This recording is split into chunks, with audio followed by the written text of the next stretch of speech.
Hello and welcome to the Hespect MMA podcast, where we cover MMA's hottest headlines, fight card bouts, fighter drama, discuss fight predictions, media giants, and basically all things MMA related.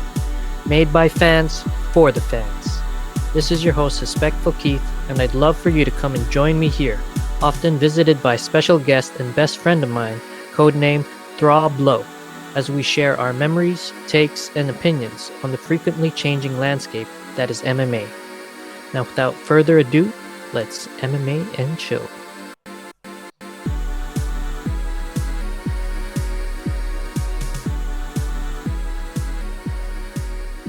you ever heard of a quiet clicking mouse? A quiet clicking mouse, yeah. They exist, bro. I think it's time to invest. You're gonna look at one of those? No, for you, man. I can hear you clicking. Oh, can you? Yeah. Oh shit. Goddamn. Yeah, grab one of those on Amazon. You know what? If you don't end up grabbing one, I'll just send you one on your birthday. Clicking. Can you still hear it? Not as much. Or I don't hear anything now. Okay. All right. Yeah, that was something that you could hear in like the pilot and the first episode. Okay. Yeah. Okay. Hate to be a stickler. But, I'll click quieter, man. Hey, man, I was clicking too with my tongue. Yeah. Fucking talking like Alistair Overeem. We'll work on that shit. I remember I was listening to a clip of Ariel Helwani and Max Holloway doing an interview together. Max Holloway does it too, so I don't feel as bad, all right? He's just like, yeah, you know, Ariel? That's the punctuation, man. Yeah, every time he had someone else, he's like, but yeah, you know, I think is oh fuck yeah. It's like starting the sentence with an exclamation point. Exactly.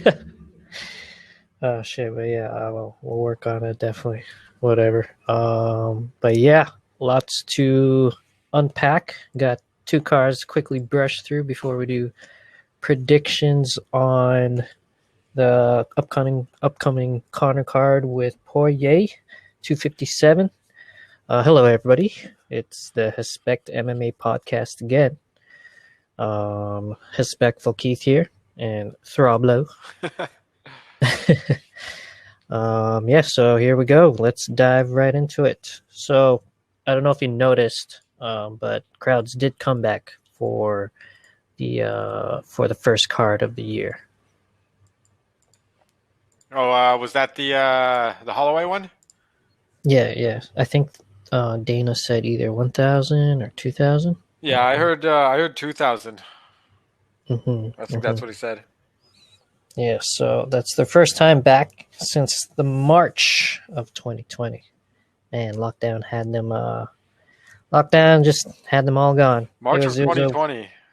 That seems long, a lot longer than I would have thought. Yeah, and it was so weird when they started doing the no crowd thing. I think the first one was Oliveira and Lee. Oh, was it? Yeah, they had it with no one in the arena, and then that's when Oliveira just kicked Lee's ass. Yeah.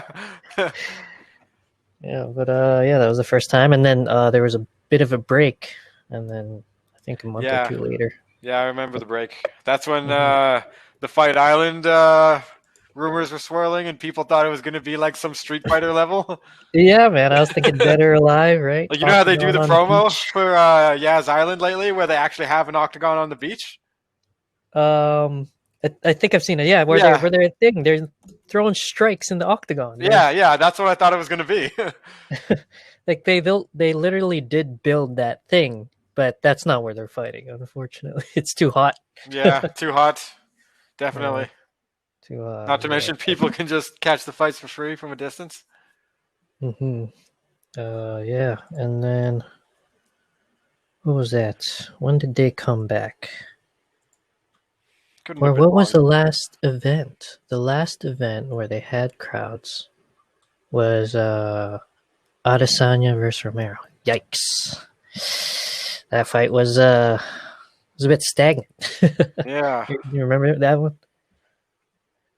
Remember that clip you sent me where Romero just stands there and Yeah. Izzy's just throwing feints?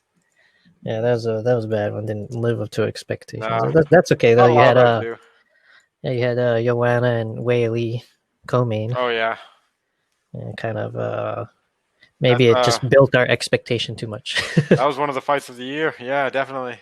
A candidate, I think it was the winner. Was it? Yeah, I I don't think know. so. But yeah, good action on that Holloway Kattar card. Set the tone. But before we get into that, I'm going to introduce a new segment to the Hespect MMA podcast called Underdogs of the Week. I don't know if you remember me mentioning this. Yeah, yeah, I gotcha. Yeah. So, to anyone, what is this segment all about? It's a segment in the Hespect MMA pod where we're going to shout out the card's biggest winning underdogs. Unfortunately, I didn't have much time to do underdog feature for the Neil Magny card. Had death in the family. Was dealing with that, so lost on a couple notes here. But in terms of the Holloway Cater card, we got some underdogs to shout out. One from the main card and a highlighted focus on the biggest underdog of the prelim card. That being said, the first one off the main card is Li Jingliang, man. How do you feel about him? He definitely shocked me, man. Yeah, We uh, yeah, I we, we definitely counted agree. him out on that one. Yeah, I mean he's been around the UFC for a while, but he's never really broken out onto that rank board. hmm Or I wouldn't think he has, not that I remember, but I mean lately I've been noticing him. He's very KO oriented. He's one of those stronger power puncher guys. hmm Yeah, Yeah, he's and got he's got good stand up though. I mean, yeah, he's got a few win streaks under the UFC. A bit of a yeah, rocky start, but I'm looking he's a forward. pretty he's a pretty big dude too. Like when Yeah, they did the face-offs, I didn't realize like, oh, Santiago's like pretty undersized here. This dude's yeah, pretty huge. yeah, man. Lee, he's Yeah, got some power, man. I like seeing him fight. yeah. That was a awesome KO. Quick shout out, quick but big to Yeah, shout out to Mr. Lee. Ponzinibbio, that's a big return people were wanting. Yeah, I know. So the odds were he was minus 280 Ponzinibbio, and Li Jiang was 240. And yeah, whoever bid on Lee probably made some good money that night. Yeah, definitely. hmm But moving on to the prelim card, our highlight is Vanessa Mello. Did you get to see that one? Yeah, a little bit. Yeah, she was facing off with our fellow Canadian, Sarah Moraes. I don't know I'm not sure. how they pronounced it that night. Is leaving me right now. I can't remember. But anyways, we're talking about Mello. She gutted out a pretty good victory over Sarah. But anyways, our highlights. Yeah, this is Vanessa Mello. She's a Brazilian, I believe, 32 years old. Her nickname's Miss Simpatia, which is I tried to translate it. I don't know if it's an actual translation from Portuguese to English, but it means sympathy. So kind of a confusing fighter nickname Yeah, there. a little bit. hmm She hails from Taboão da Serra, Brazil. Went pro in 2011 and amassed a 10-5 record. And in 2019 came into the UFC, riding hot on a 5-win streak. But then she would unfortunately go on to lose her next three to the likes of Irene Aldana, Tracy Cortez, and Carol Rosa, all by decision within 2019 and 2020. Before this gutting out this victory over Sarah Moraes. Yeah, I remember that fight. Mm-hmm. I picked Sarah to win, but Because she was Canadian, right? I think I remember. Yeah. agree to agree to a certain degree of bias. Yeah. And you know what? I did score it 2-1 because she, while Sarah was kind of on the back pedal for most of the fight, she stood her ground at the last minute. I don't know. I guess it wasn't enough for the judges, but I was pretty impressed with that. She Yeah. came on, turned it up at the end there. But yeah, not mad at Vanessa. Um, yeah, she seems to have gotten things dialed in. It should be noted that she did miss weight for two of those three losses I was talking about. She came in at 140, 141, respectively. But yeah, got it dialed in. Um, and for any new fans, what is there to say about Vanessa Miller? Well, if you enjoy the type of fighter who stalks forward and looks to trade with their opponent, then Vanessa is the fighter that you want to watch. Win or lose, she's shown to be consistent in her approach to the fight game, so expect no less the next time you tune into one of her fights. So, big congratulations to her for pulling out the W. How'd you score it? Do you feel like Sarah did enough? I felt like she did, but not mad about the decision. Oh, you there, bro? Oh man, that was weird. I don't know how my mic got muted for a second there. Oh, Anyway, yeah. I thought it was pretty close. I mean, it's hard to gauge when, one side is just constantly pressing forward, right? mm-hmm. Like, She was talking. She yeah, landed some good shots. yeah, like cage control counts, but like, you gotta, it's about the effectiveness of the strikes and things like that, right? Mm-hmm. Yeah, Sarah. I thought it She's. was relatively close. Mm-hmm. I wasn't sure. Sarah's got that classic the yelling when she strikes, kind of like Holly Yeah. Holm. Yeah, really loud. Tennis uh, players. yeah, not my cup of tea, but whatever works for them. She Mello, she did bloody up Sarah, so that sometimes affects the judge's decision. And yeah, she landed the more significant strikes, so I could see how they would give it to Mello. So Yeah, Morris had good footwork though. She did a good job cutting the cage, getting away from her. yeah. Oh yeah, I wanted to comment. Mello definitely needs to work on cutting off the cage Yeah. because she was kind of just moving forward and not didn't have Yeah, any she was side movement. definitely just stalking, right? But pulled it out. So congrats to her. So yeah, that was our underdog of the week. Congratulations, Vanessa.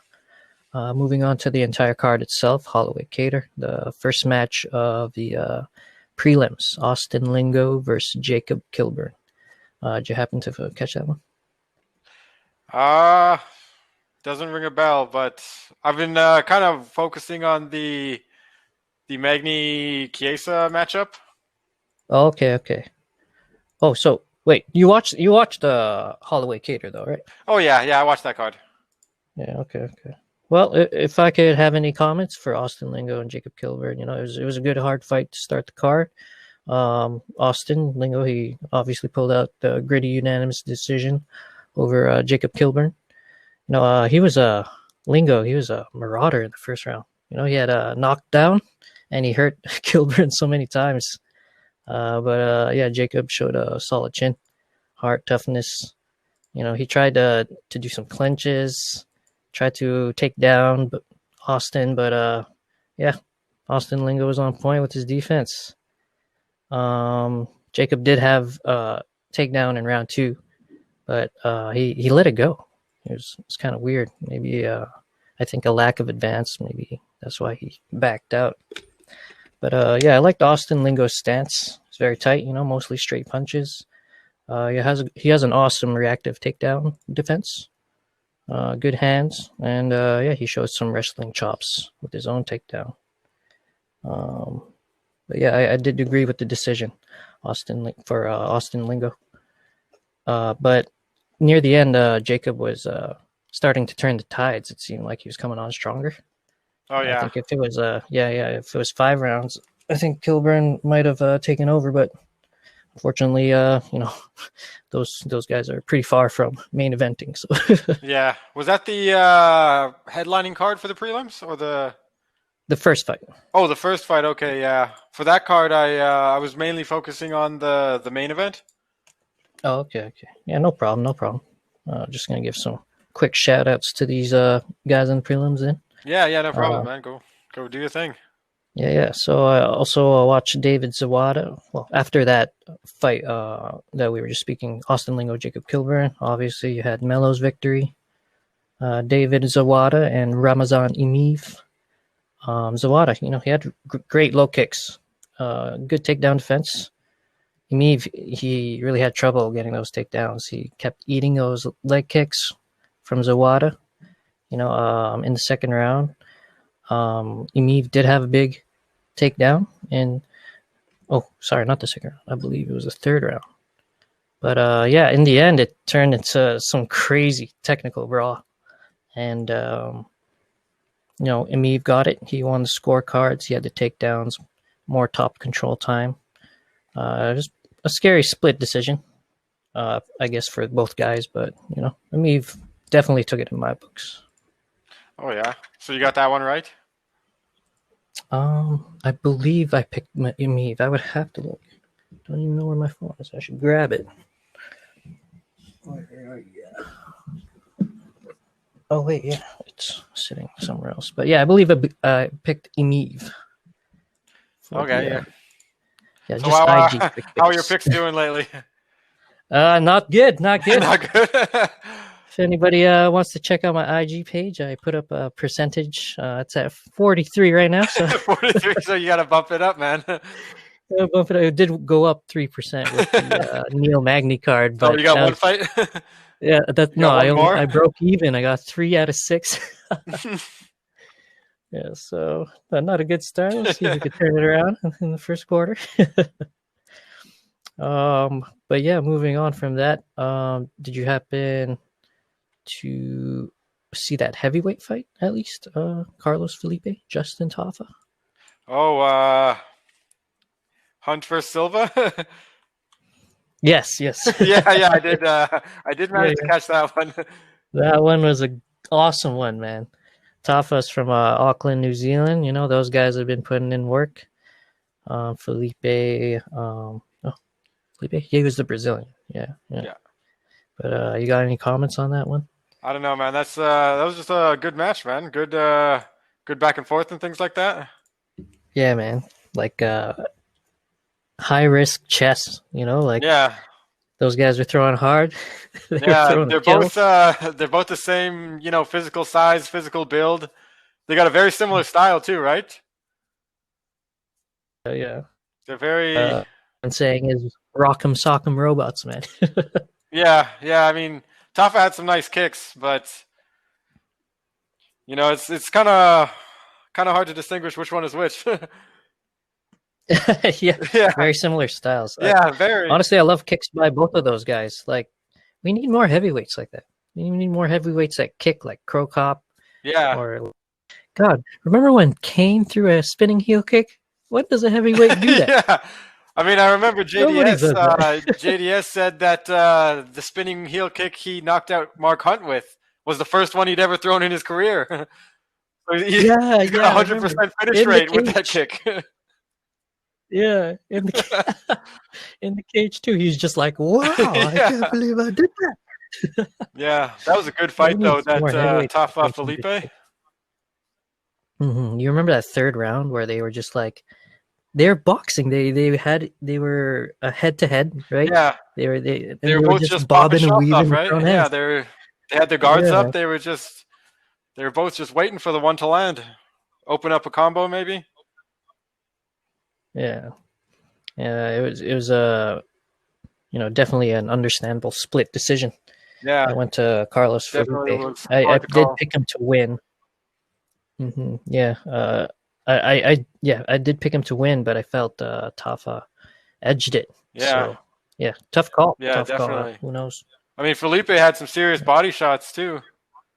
He was throwing a bunch of them. I don't know which round it was, but I remember he was just he had his guard up and he was just wailing body shots for a little bit. Yeah, man. Yeah, body shots are becoming pretty popular nowadays. I see a lot of fighters throwing them. Jose Aldo, Max Holloway. Very recently, they've been throwing them for a long time. And some other Jessica Andrade. I think it was Carolina Kowalkiewicz. Kowalkovic. I'm not sure how to pronounce it exactly. Yeah, it's hard to say. I know who you're Yeah, talking about he though. finished her with a body Carolina. shot, right? That was a little Yeah. while ago. Oh Maybe yeah. people are starting to notice. Her face after that one. Man, I've never taken one of those, and I don't know if I ever will, and I Hope, don't know if I ever want hope to. not. Yeah, man. But yeah, man. Congrats to Carlos Yeah, Felipe. that definitely bonus stock for both guys. That was an awesome fight. hmm After that, it was Wu Yanan and Jocelyn Edwards. You happen to catch that one? I remember the card, but not a lot of recognizable names at this point. Yeah, yeah. Like when I watched it myself, um, you know, it was a good fight. Wu Yanan, like I don't know if you've ever seen her fight before, but she's got very confusing rhythm and movement. She kind of like her stance is like a monkey. Oh man. You know, she'll be like moving her hands all over the place and her feet, kind of like I don't know. Sometimes she even looks like off balance by her own rhythm. Yeah, but I picked Wu to win, and it went to Jocelyn.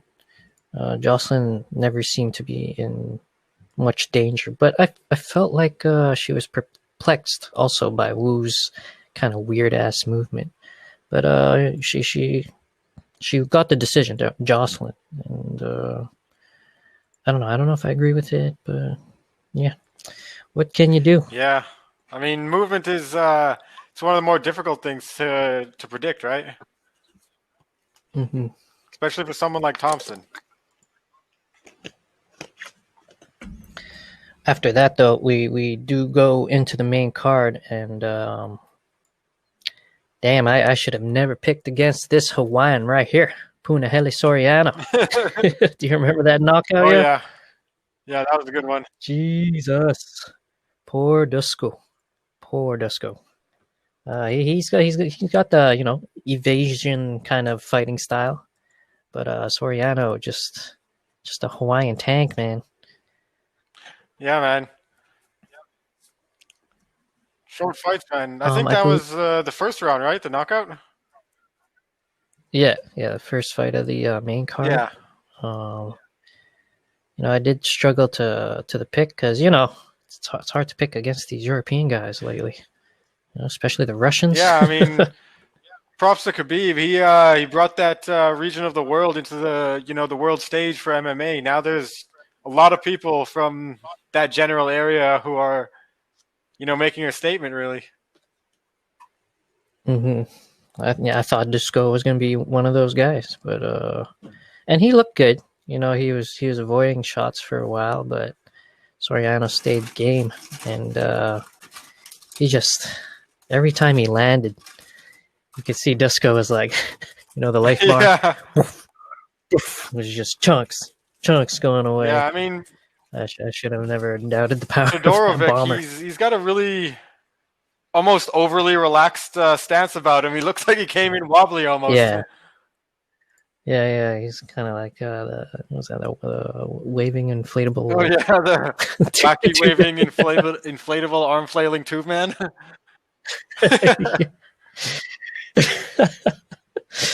But yeah, man. Sorry, Adam. Definitely.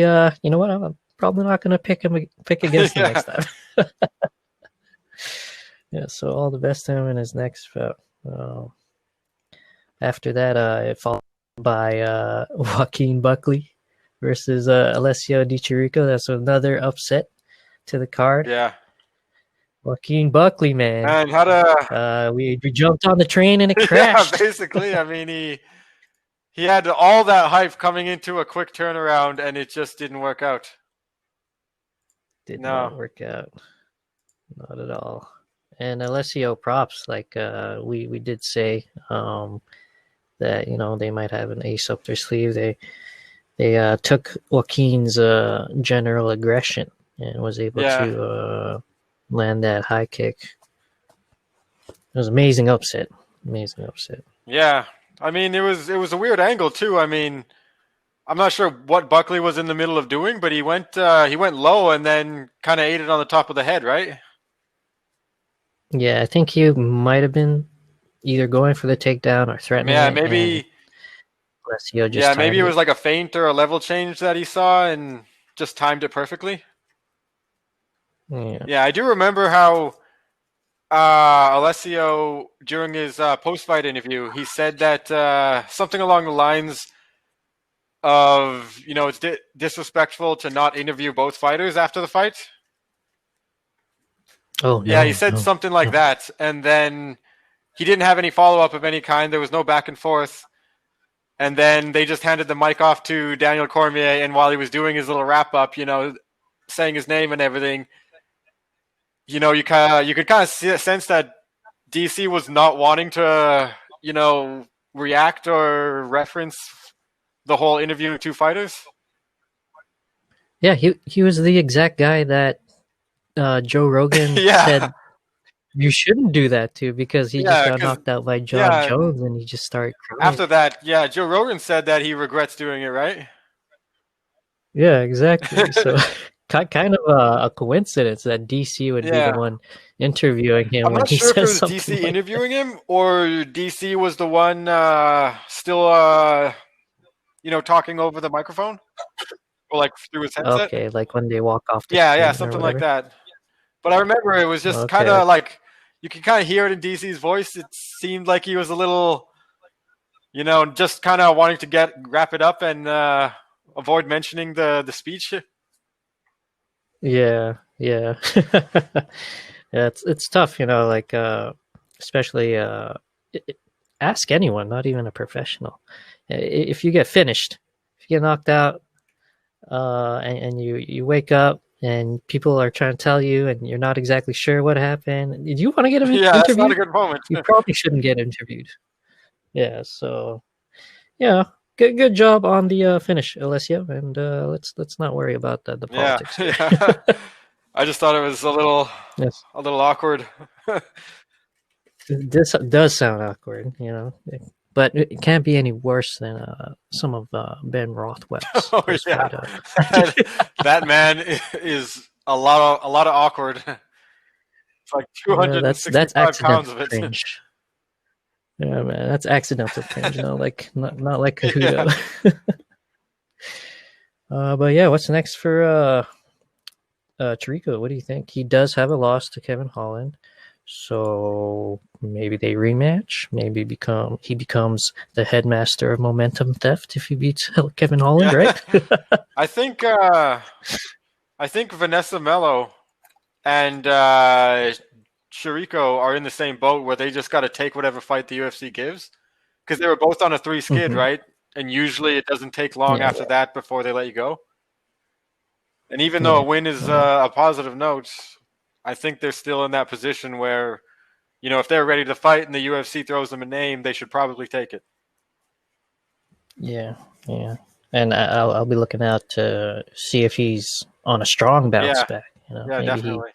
if it's not Holland, then maybe he'll make his way back to Holland, and we'll see that. Yeah. I mean, all the best to Yeah, you, and then, first round knockout. Yeah, yeah, and definitely some momentum with that. yeah, unfortunate for Buckley, but he'll definitely be back. That guy's young, and yeah, he'll be back Yeah. strong. Uh, Following on from that, or moving on from that, Santiago Ponzinibbio, Li Jian Liang, we shouted him out earlier. Yeah. What do you think, man? Is this a case of ring rust?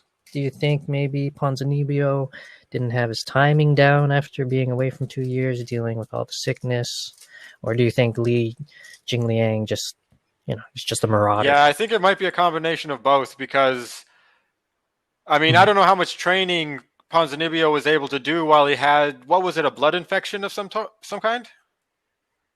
Yeah, blood infection traveled throughout his whole Yeah, I don't body. know how much training he was doing. I mean, ring rust is one thing when you can get back to training after a few months or something, and then it's just a matter of being easy about it and letting it heal properly. Whereas a blood infection, you may be out altogether. Yeah, and if you watch pre-fight interviews, he did seem maybe perhaps overly excited to get in there and get a Yeah, finish, expose himself. Li Jingliang, it was a great long left hook. I'm not sure. I believe it was a left hook counter. yeah. I'm not sure if it was an offense, but yeah, like I said, he's a pretty big dude. I didn't even realize, and he looked as sharp as he ever has whenever I Yeah, I watched mean, him. he definitely looked better than his last performance against Magny. I mean, Magny did Yeah. what Magny Oh yeah, does, right? might be a yeah, might be time for a rematch. Because we will get to that. Magny on his own loss to Yeah. Chiesa there, but I wanted to ask. Uh, the UFC did open a Performance Institute in China recently.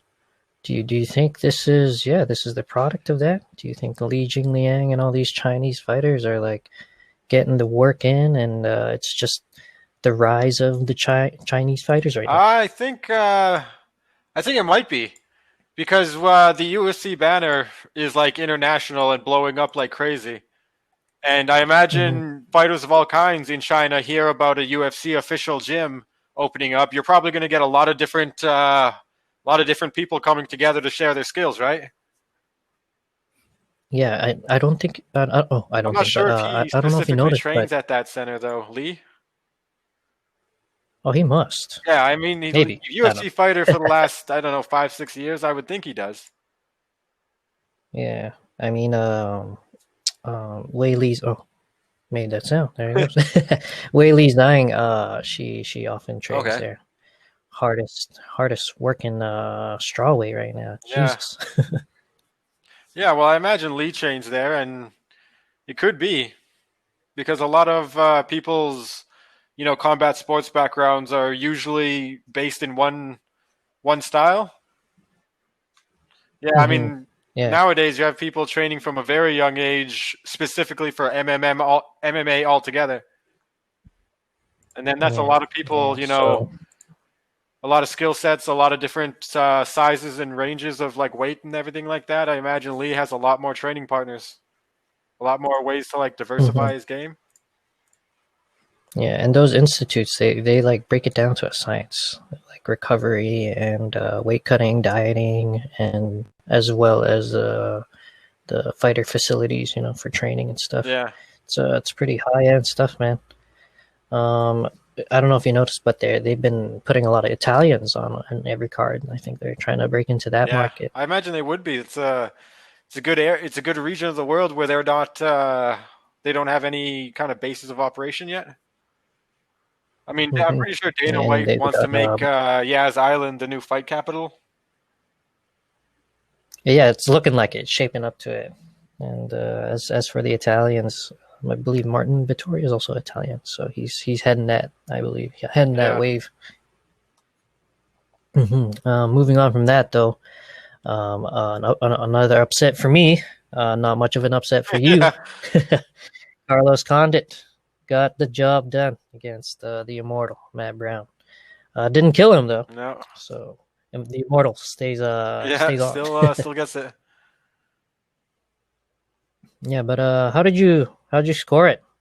I feel Brown tried to play that game, right? Clinches, takedowns, top control, but Condit, he was just doing more work the entire time. Yeah, he definitely was. I mean, he had a couple of really good transitions where he took the top position back. Hmm. Yeah, Hmm. he was more effective overall on the feet as well.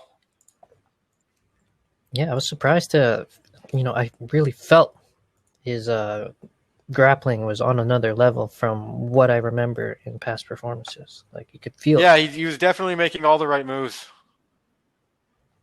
And I wasn't Hmm. expecting it to be as Uh, much a ground match as it was, but yeah, yeah. Brown wanted it though. I don't know. I guess he is getting old. I love that guy, but yeah, Father Time beats I think he everyone. just tried to play this market. Yeah, yeah. But yeah, Condit decision. He had the more meaningful outcomes during all this exchanges, striking, grappling. Yeah, So just getting the better of more exchanges. yeah, had my fingers crossed though for the decision. I was like, yeah, he Yeah, cleaned it. He got the let clinches. there be that one ref that always gets it wrong, or that judge. He ended the fight on top. That's good. But yeah, congrats to Carlos. Congrats to you for your fight pick. And moving on from that, god damn, it's Max Yeah, the Blessed Holloway. Express hasn't stopped. Classic Max. His combinations on point, pressure, defense. You remember that second round when he was just slapping Calvin with those elbows? Just Oh yeah, over and over man, again. that was just. Split him open. I cannot believe Kattar was standing for 25 minutes, man. That was just an unbelievable beating. Hell of a chin. Yeah, I mean, very durable. I believe he did get dropped, though. He got dropped, right? I think so. I would think he did. Mm-hmm. I mean, it was literally just a blur of punches. You remember specific moments. I mean, it's like one of those Dragon Ball fights where his hands are moving super fast, and you're just like, yeah, he's kicking his ass. Man. And what about that whole that clip that's circling around social media right now of him like, I'm the best boxer in the UFC, baby. And Calvin tries to punch him and he's like dodging all the shots and stuff. Turns and shouts out DC or whoever. Yeah, he's like, one love. God, man, that was a classic match. Yeah, I mean, some big moments are, that's like Rory and Robbie staring down, right, at the end of the fourth. But Max has no equal, so he makes his own moments. Like that one against Lamas, so too. Fierce, man. He punches the ground twice and just starts banging when he's already won the unanimous decision, right? Classic clip. And they did interview him. They asked, like, why'd you do that? And he's like, well, you know, Ricardo had this look in his eyes, like, and I was like, okay, you want to go? Let's go. That's too good, man. That's too good. Yeah. Just he was just obliging his opponent. Yeah, I know. Yeah, it was kind of scary though in the third. I don't know if you remember. Kattar landed that solid uppercut and then a straight right. I remember that. Rock next. Definitely made Max pay attention. Right, definitely got his attention. But seemingly that was his one moment, and Max just too tough. Can't be put out. This is his second cap not sparring. I don't know if you heard DC tell everybody to stop sparring. That's not the way to do it. I mean, Max is onto something. I mean, if you've been training your whole life, by the time you get to the highest level of professional competition, it doesn't really make sense to put your body through, especially your head, through that kind of work, right? You already know how to box, and by the time you get in there, you'll be that much more excited about it, right? You'll be like, yeah, I actually get to fucking go and punch someone.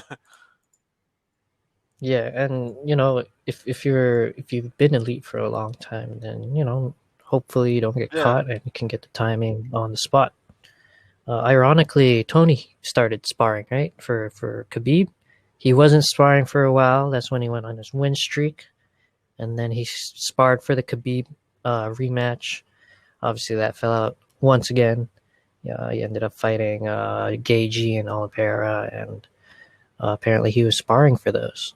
So who knows? Might be a sign right there. Yeah, maybe. But at the same time, he cut weight twice in 3-4 weeks versus Gagey.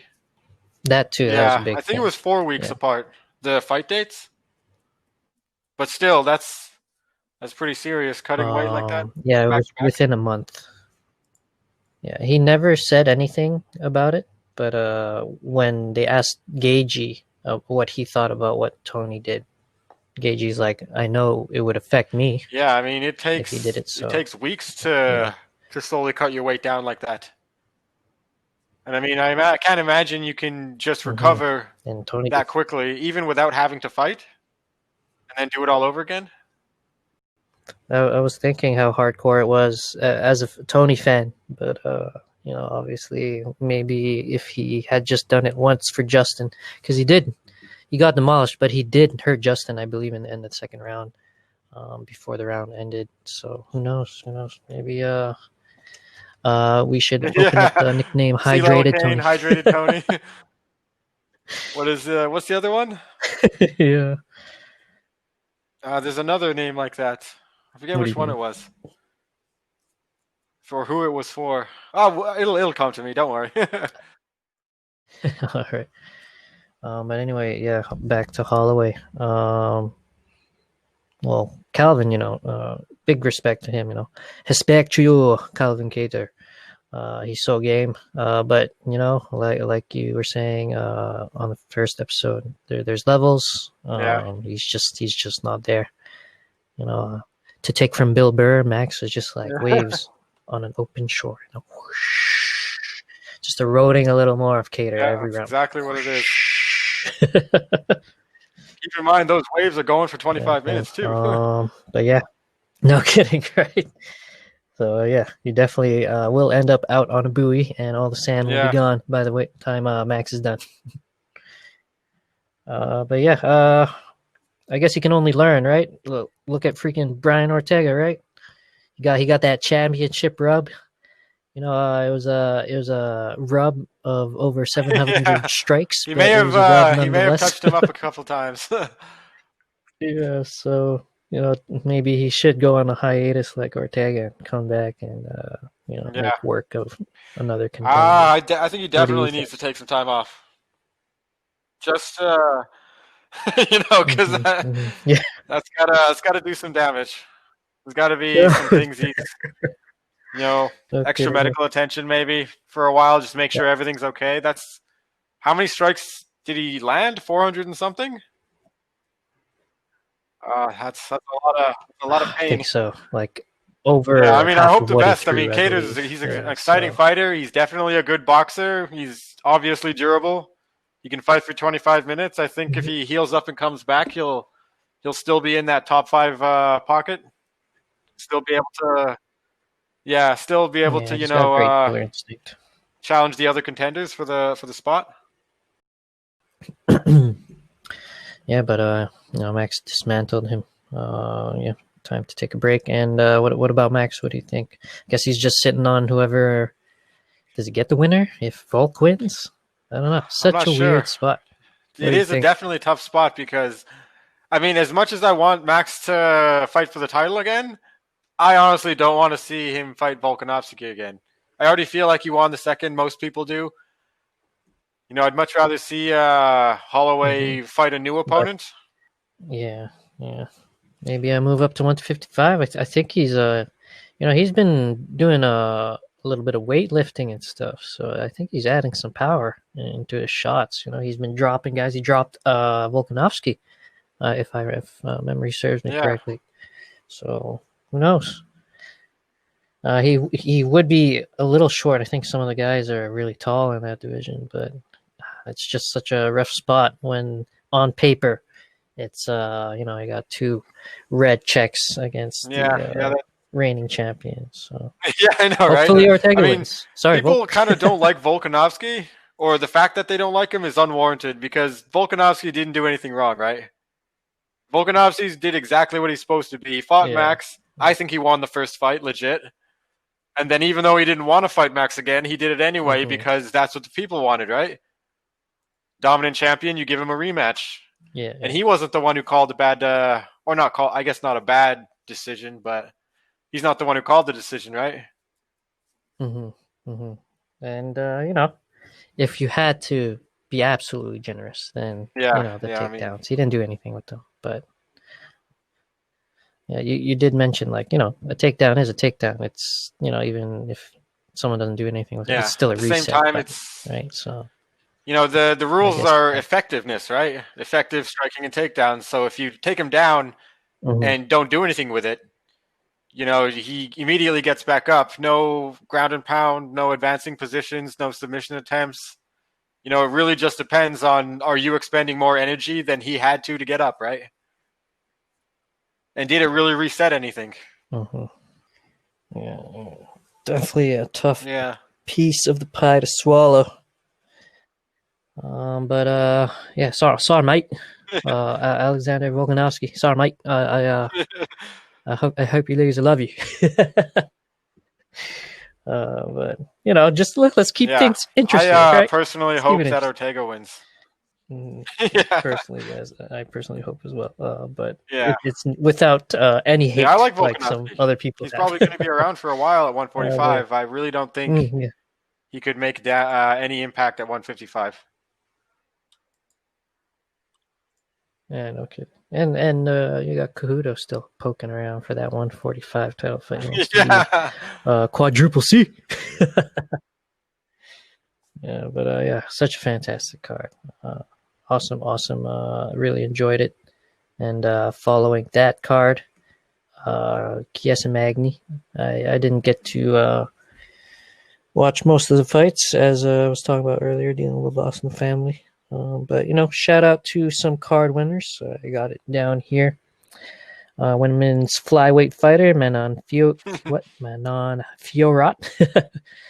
She opened up the card with a second round TKO. That must be a good fight to watch. Obviously, when it's a finish, she TKO'd Victoria Leonardo. So definitely gonna peep that soon. In the men's bantamweight division, Umar Nurmagomedov. If you're wondering, it is Khabib's cousin. Oh, is that? Secured a second round. Yep, secured a second round rear naked choke against Sergey Morozov. So relative status confirmed. He was there actually. Oh, man. Khabib was his translator and his coach. The student has become the master. Yeah, no kidding. There's this funny clip. I don't know if you've seen it on IG where the reporter is interviewing oh god, what's his name again? Umar, and he's like, so sorry to ask you this, but when's Khabib coming back? Is he coming for 30-0?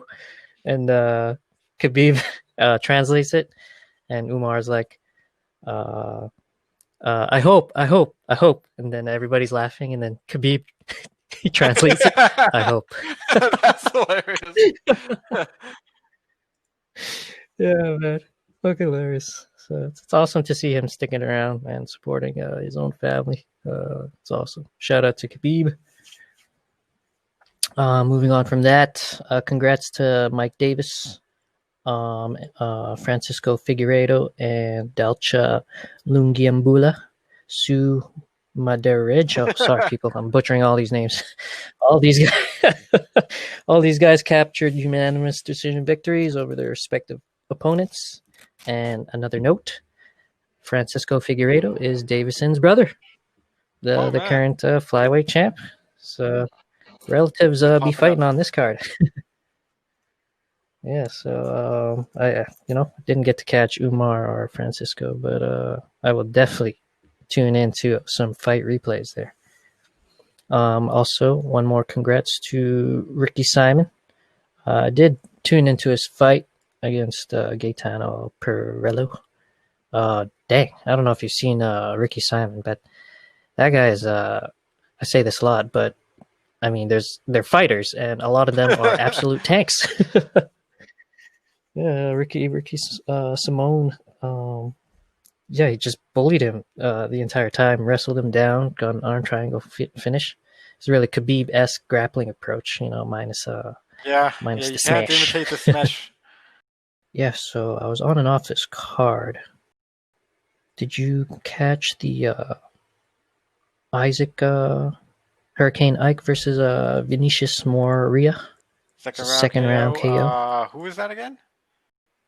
Isaac Villanueva, light heavyweight. Hurricane Ike. Oh yeah, the big guys. That's what it was, right? Yeah. Yeah, man. I only got to see the finishing sequence. That nasty overhand right. Oh yeah. That got him clean on the chin. He did a little spin move as he crumpled. Yeah. Oh, man. Listen, I'll love to any fighter that steps in there, but when you got a guy like DC yelling, you can't punch kick, and I think it was Felder. Was Felder on the desk that night? Someone said that he looked like he didn't know what he was doing, and he apologized that he was saying that But yeah, Moreira threw some kind of lazy kick, and while he was still, his foot was still in the air, coming down, threw the punch, and that opened up his chin And on the left side for it was Isaac's definitely right hand. one-sided. I mean, Villanueva was, throwing all the punches. He was setting the pace all the way up until he knocked him out, basically. It seemed like Mhm. Moreira was kind of keeping him at a distance with his kicks. Yeah, I loved his hands. Isaac's hands. His energy in the in cage interview with Yeah. DC was also good. Good old Yeah. Brahmin, Texas native. Line him up, cowboy. Yeah, so happy for that guy. Good luck to him. Here's a pick that I got wrong on my IG picks. Warley Alves got his first round TKO over Mornir Oh yeah. Laziz. Uh, Yeah, I did. yeah, you see that one? Alves, he came back after Yeah. taking 2020 off. Uh, yeah, fighting a hot prospect in Laziz, and I thought Laziz was gonna, beat him, but damn, Alves bounced Yeah, I back in mean, a he big came ass way. out just wanting violence. Exactly, just came at him. Uh, yeah, came out to get harder, Yeah.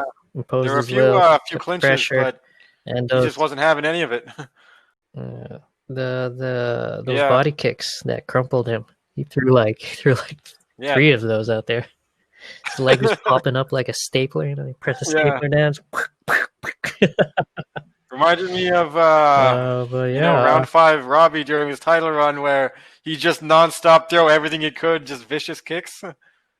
yeah, until he Yeah. crumbled, man. Chopped down the tree, basically. He's been talking about this return before the fight, claiming he's ready to make a title run. Welterweight couldn't get any deeper, so throw Alves in there. Yeah. Let's keep it exciting. Hell I yeah! mean, he's All got a right. loss to Uh, Usman a long time ago. oh, okay. There you go. Yeah, I didn't see too far down his stat board. I do know his last bout before this one was a triangle choke loss to Randy Brown in November 2019. But yeah, I'm just excited to see if he can continue that campaign of a title run. Always Yeah. like new blood for the title. So No shortage of let's that go, lately. Alves. And following that, another one of our upsets. A lot of upsets lately. The percentage not looking good. Yeah, another prediction spoiled for us. Chiesa, impressive. I didn't, I always hear people talk about how huge he is, but god damn, did he look big beside an on Yeah, I already mean, tall, lanky Magny. I guess it was because he was so depleted at 155. He just didn't look as, sizable as he does now. Hmm. I heard he walks Oh around above man. 200. It's crazy that he Yeah, I even tried mean, to make lightweight. he was saying Crazy he makes himself in 170. one of at one point that, allowing himself to focus on the fight has changed everything because he used to be so stressed and, focused on his diet and, his calorie intake and things like that. Now he can just focus on training and weight cut isn't really an issue anymore, which is good. Mhm. That's how I think it should be. I'm always in favor of a fighter moving up and finding success. Yeah, and all that being said, he's been pretty stand up when it comes to weigh-ins. He only missed weight once against Yeah. Anthony Pettis at lightweight. He was off the marker by 2.5 pounds. But he's 33 now. Been cutting tons of weight for forever. He's been around for a long time. So yeah, if he's found his home at 170, um, I welcome it. There you go. Alves, Chiesa. This welterweight title picture is just log jammed with really good Yeah. dudes, top to bottom. Yeah, even just outside the top 15, there's always people who are one win away from having their name up there. Hmm. But the whole weight debate aside, it's not to say that you know he got the better of Magny in all the grappling exchanges. Magny, little to offer when Chiesa was on top, and Chiesa took the edge in a lot of the exchanges, in my opinion, especially on the fence as well. A lot of great Yeah. takedowns and reversals, submission attempts. Happy to see that he's increasing his levels. Magny, like I said before, if it goes to the ground, I'll be concerned, and Yeah, we and can see throughout why most of there. the fight, I mean, Magny was doing everything right. You know, he was making the right adjustments. He was performing his takedowns Mhm. properly. Yeah, He won I a lot of mean, the a lot of standing the time he exchanges. was, performing well. It's just Chiesa was better in the grappling and on the ground, right? Every time, even I think Magny Hmm. even scored 2 or 3 takedowns, but they ended up getting immediately reversed and put him on the bottom. Yeah, yeah. So just just a matter of Yeah, it I was mean, Chies's night. So earlier on, I remember Magny threw this 3 hit punch combo, and he had Chiesa not shook, but he was stumbling back. I thought he was, finding a bit of his range, but it kind of never came true. Even yeah, I think at that point yeah, Chiesa tied yeah. I up, mean, right? very few moments where you thought Magny was actually changing the tide. It was kind of just a steady stream of Chiesa winning every grappling exchange. Yeah, kind of just like a Yeah, slow breakdown of I mean, Michael, Magny. Chiesa's Magny, ground game is, very dominant against most of the guys at 170, with the exception of maybe mhm. two of the top contenders, right? Usman and Colby, who he called out. Yeah, he's definitely up there with his grappling. And has he ever fought Maya? I don't think so. Do you know if he fought Maya? Let's quickly Yeah, yeah. check Let's here. do that. Mr. Michael Chiesa, did you ever throw down, or I guess roll with no, I never No. did. Hmm. Well, he called out Kobe, and I know you don't agree with that. Why do you think you don't agree with that? Well, Yeah, I think it's interesting.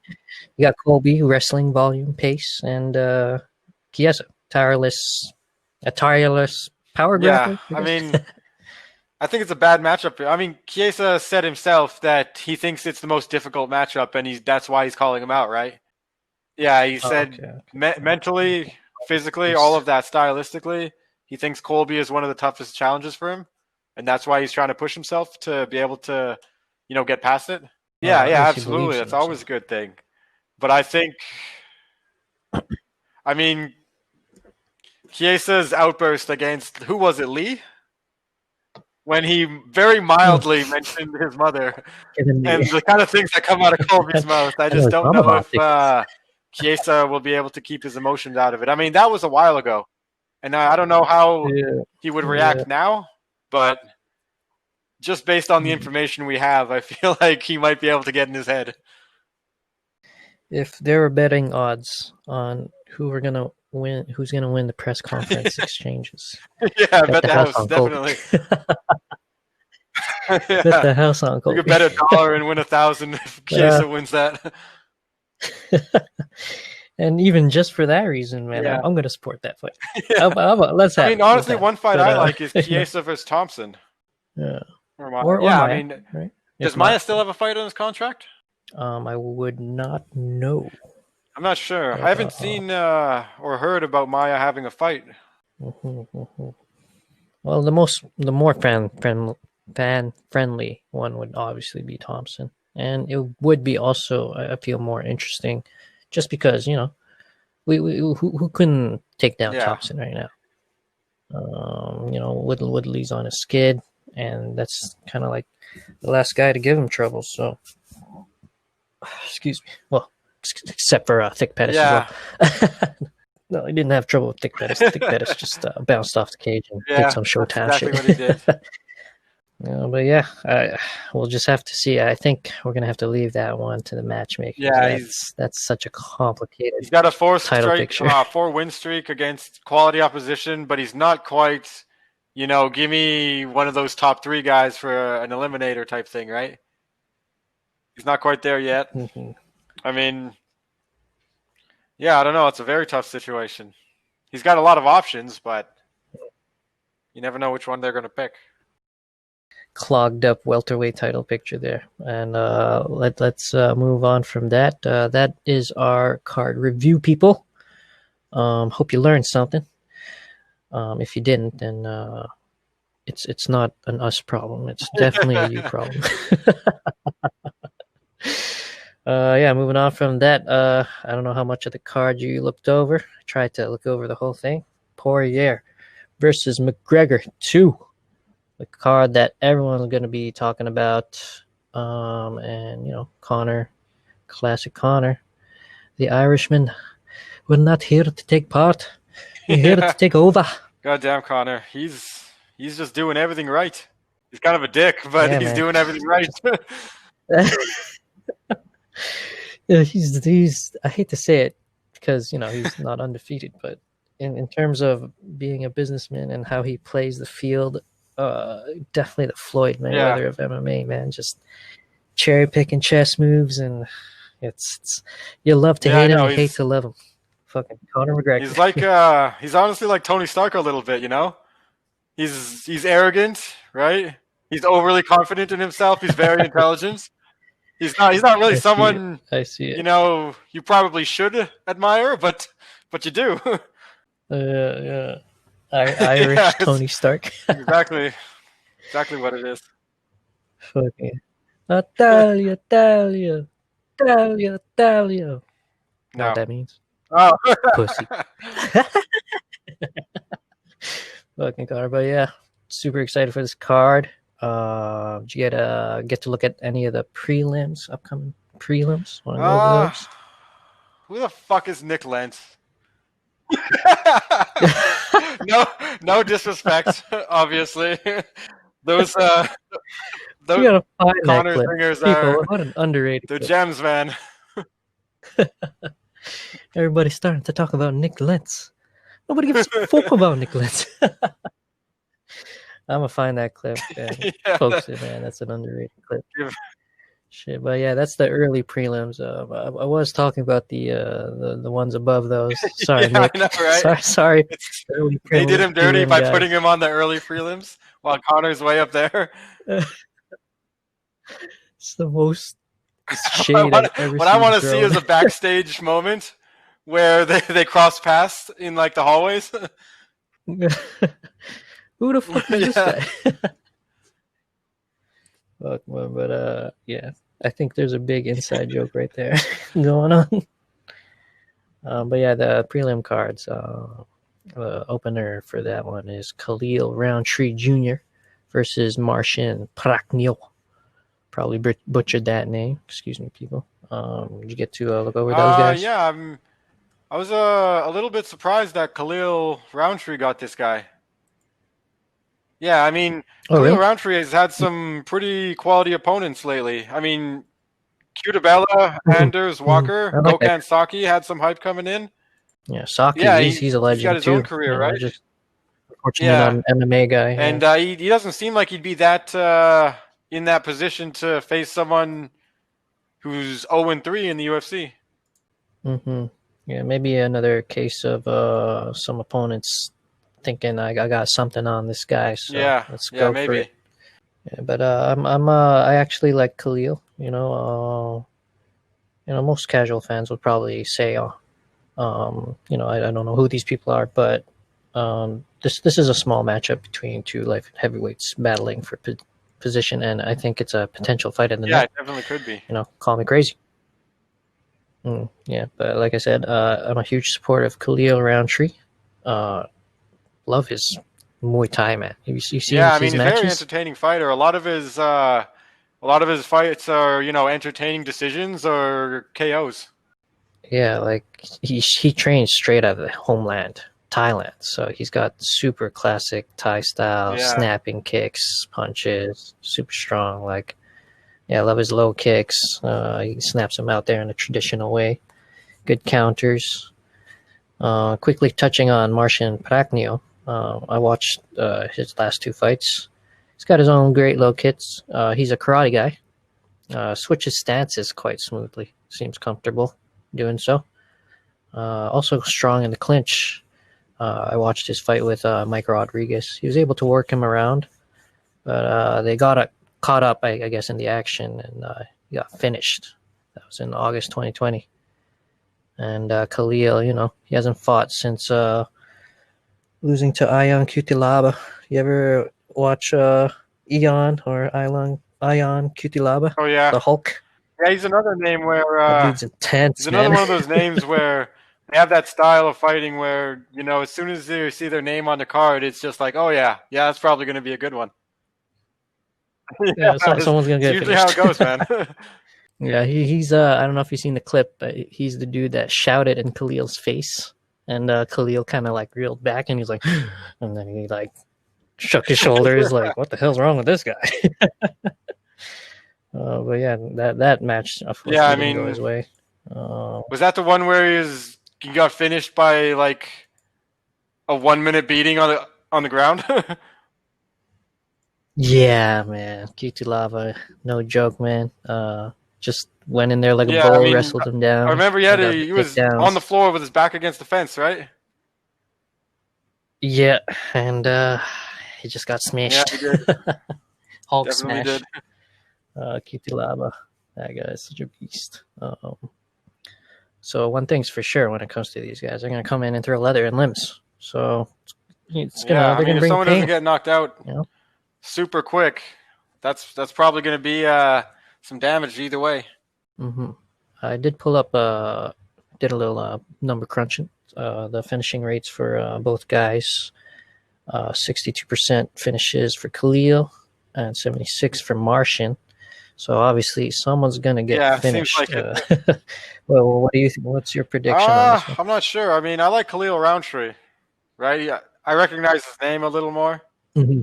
I'm not very familiar with Yeah, Marcin, so I'm going to go with Roundtree. Mostly, yeah. You think method? yeah. No, You got a not really. method? I Method prediction? imagine, yeah, No, I you're would just gonna guess say he gets TKO it. punches. Yeah, Yeah, somewhere first, second round, first, second, let's third. say second. Let's say second. They're bigger guys, Yeah. They're probably trying to claw their way up on the board. At this point, they're going to be Yeah. like a little more cautious in the first round, I would guess. Feeling out process since they're both knockout artists. Yeah, all things considered, I know Martian, he's got a higher finishing rate. He's the karate guy. But, Khalil has strong Muay Thai, and John Jones himself has said strong Muay Thai trumps karate. But I don't like the guy outside of the cage, but he's a hell of a fighter. So if he sees or says something, might want to take it into consideration. And he kind of proved it against Machida, right? Machida was a karate guy when they fought, and John had his Muay Thai. Well, he finished him with a guillotine, so maybe that works the whole argument. Yeah, but Martian, I feel like he goes in there to finish, or he gets finished trying to do so. So I think Khalil will hopefully come out with some new skills, some sharpened stuff that Martian hasn't seen before. He's been gone for a while. So I also pick Khalil by KO or TKO in the first round, though. I think he's going to get it done right away. Oh, yeah. Well, I mean, it's going to be a finish more than likely. That's as likely a call as, Yeah. as any. Yeah. That'll be good either way. Mm-hmm. And then following that, we got women's bantamweight. These two long-time staples, number 7 Juliana Pena and number 9 Sarah McMahon. Two pioneers, definitely. right? They kind of headed the movement of women's fighting into the UFC, right? Yeah, they've both been here since I can't remember what year it was where the UFC started hosting women's fights. Was it 2012? Something like that. They had to have been maybe that far back. Yeah, maybe 2012, 2014. Somewhere between there, I think. Yeah, but when it comes to these two, looks like just a scrap for higher position on the ladder. I know McMahon's trying to keep her momentum from her last win in January over Oh Lena yeah, Landsberg. Going after that number 7 spot for Pena. Pena, I guess she's just trying to reinstate her place. She recently lost to Jermaine Durandamy that's a tough one in though. October. Yeah, Got guillotined. Yeah, you seen either of those fights? I didn't get to. I just saw them on the stat I board. remember GDR subbing Pena. I remember she wanted to showcase her grappling and things like that because she's been working on her all around game. Yeah. Jermaine Durandamy, I feel like she gave Amanda a pretty good run for her money in striking, but Amanda opted for wrestling Yeah, I in their mean, match. Jermaine So Durandamy is as good a smart striker move. as it gets in that range, right? hmm Yeah, but back to this bout. Both these chicks, they've had their. Oh, sorry. My wife gets offended when I call women chicks. Oh, she's giving me that look right now. Let me rewind. Both these women have had Is she their giving you the respective eye up roll and now? downs. Yeah, she gave me that eye roll.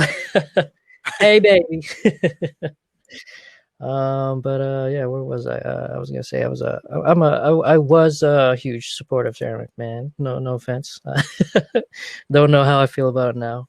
But when she was in her lead up fight against Rousey, she was undefeated, right? She was a silver medalist for wrestling. I thought she had the perfect ingredients to finish Rousey, but obviously, you can imagine how Yeah, shocked I it went was the way of after Ronda Cejudo, stands over. right? Knee.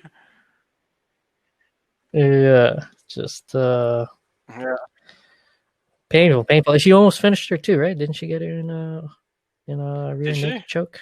Right, standing rear naked choke. Yeah, and then Rousey had to shuck her off. Like it was a neck crank or something. Like her chin was Oh gone in man, that arm.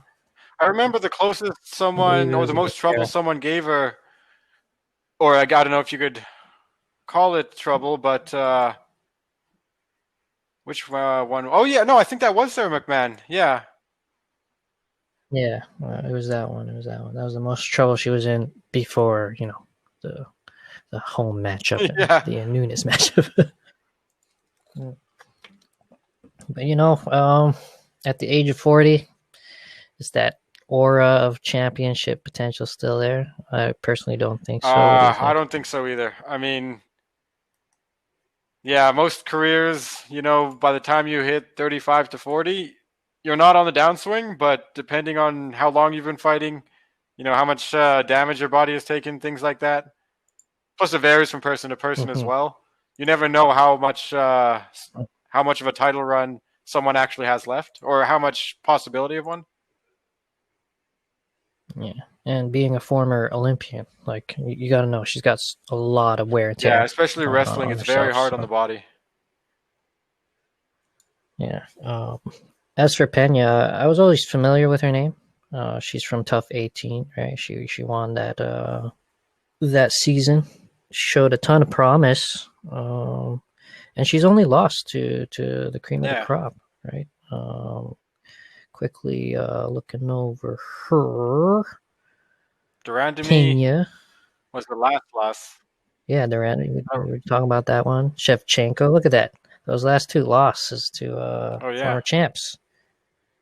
Oh, was Jermaine former champ right featherweight? And then she dropped it over some kind of hand yeah. I'm motion. not. I thought it was because she refused to fight Cyborg because around that time they were like, some kind of failed PED test or something like that, and Yeah, they always point to that one when it yeah, comes to Cyborg. she didn't want to fight her, and then Dana stripped her after like 3-4 months. Yeah. And then the Yeah, wild Nunes she just appeared. decided I'm taking these. But yeah, Pena, um, she's extremely cerebral, an intelligent fighter. She finds a way to win. But yeah, we've yet to see that elite caliber championship medal. So, you know, she's probably looking to get back to finishing fights, bringing back some of that excitement we saw when she came out of the tough gate. What's your I would prediction guess here? Juliana Pena. Pena. Yeah, I mean, Hmm. 40 years old, wear and tear. Quite simply.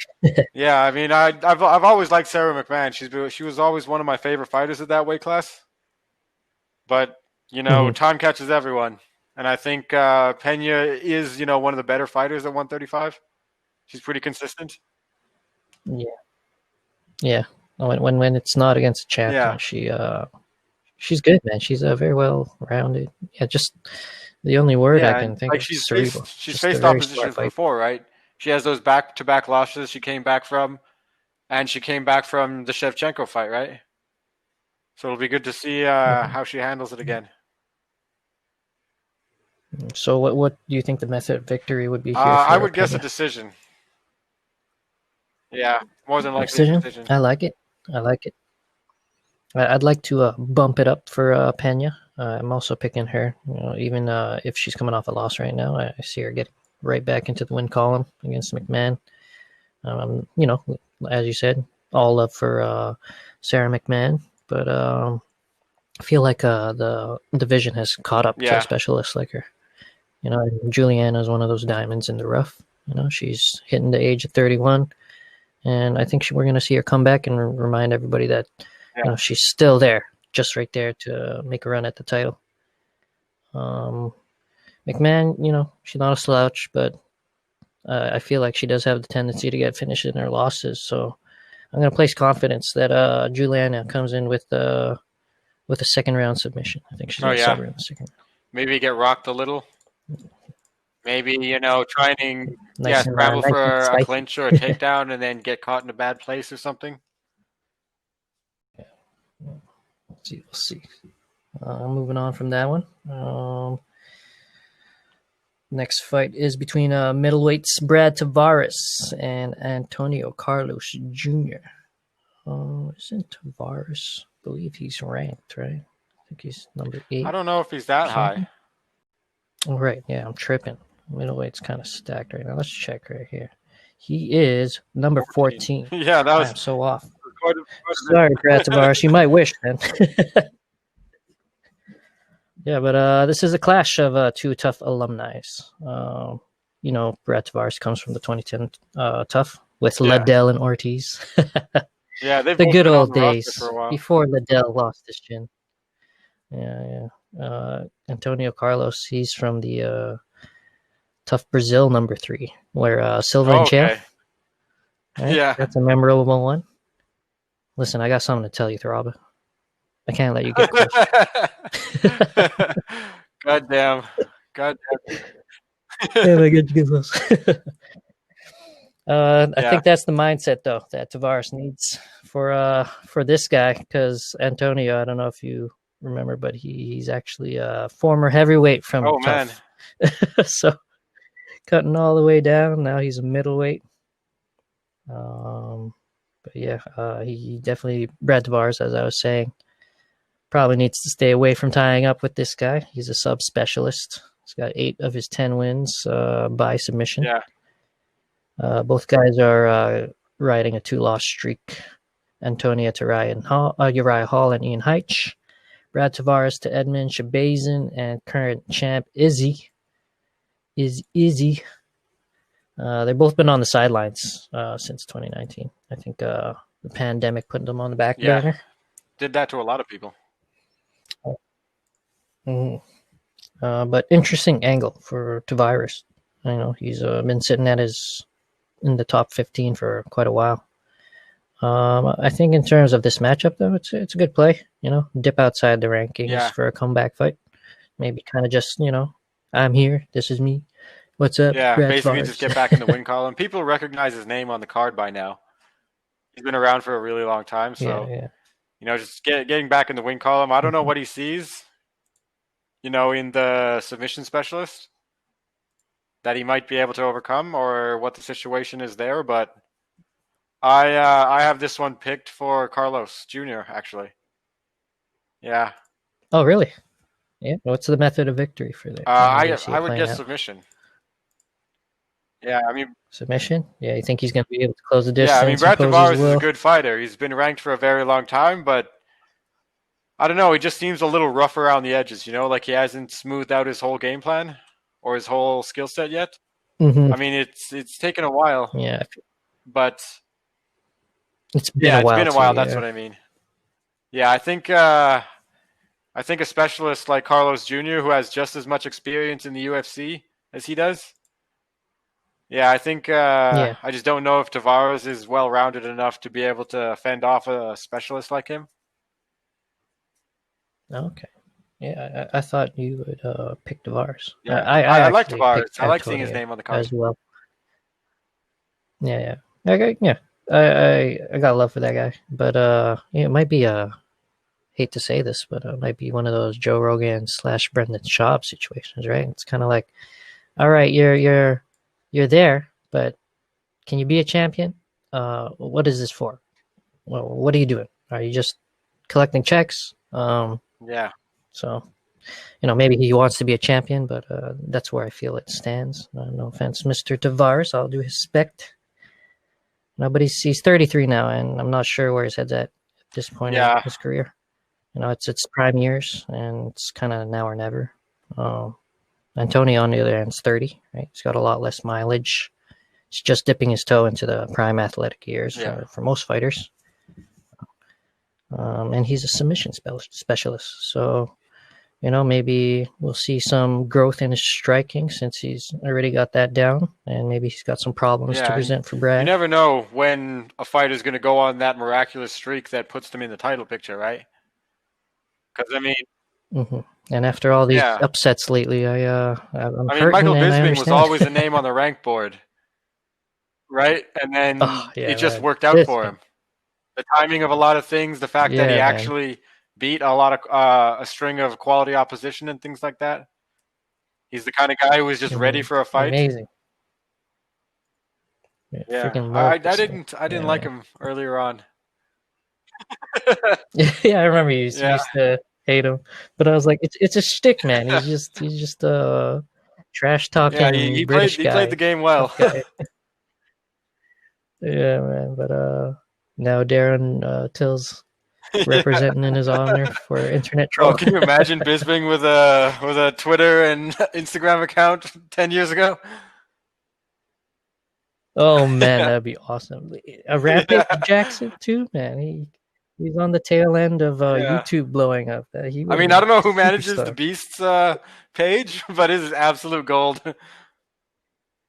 The Beast, man. That's one of the number one guys. He's just like he's so Yeah, genuinely funny, and it's funny because sometimes you're not sure if he's being serious or not. So like it feels like accidental, but it's just yeah, hilarious. I love the Beast.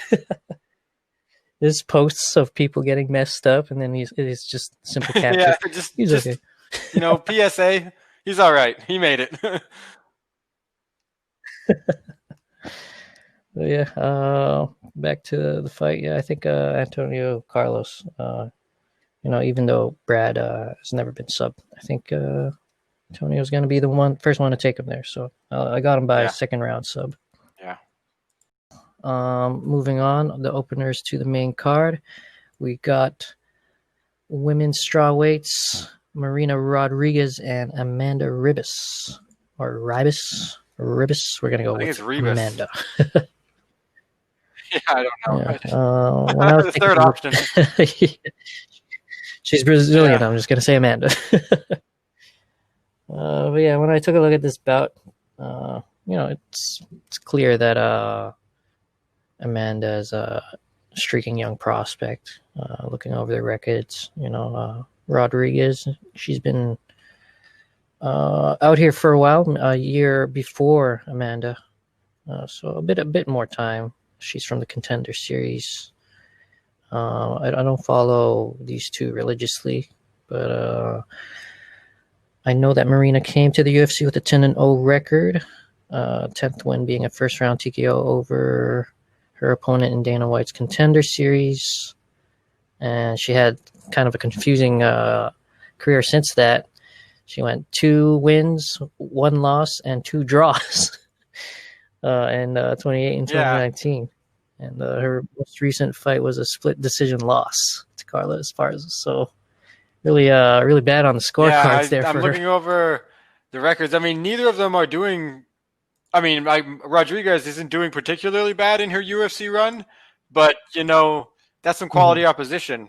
Ronda Marcos, Aguilar, Torres, Calvillo, Esparza. Those Hmm. are quality opposition there. And I guess it's the Hmm. draws Hmm. that has I think. caused Rebus to Amanda. Yeah, Amanda Yeah. to kind of leap ahead because I've been seeing a lot more of her name pop up than Rodriguez. Yeah. There's people who are pretty high on Amanda. I will have to see why, personally.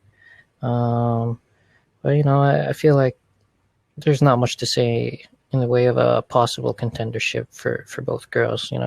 This division, it's still in development stage, right? You got the three queens, Zhang, Rose, and Yeah. Joanna's lurking in the shadows as always. Um, all things considered, you know, Ribis, she's obviously on her win streak, so she's got some good momentum coming at Marina. You have a prediction for this one? I think Rebus is going to take it. I think she's just done better in her UFC run so far. While Rodriguez has gone against some quality opposition, so has Rebus, and she won all of three of her fights, right?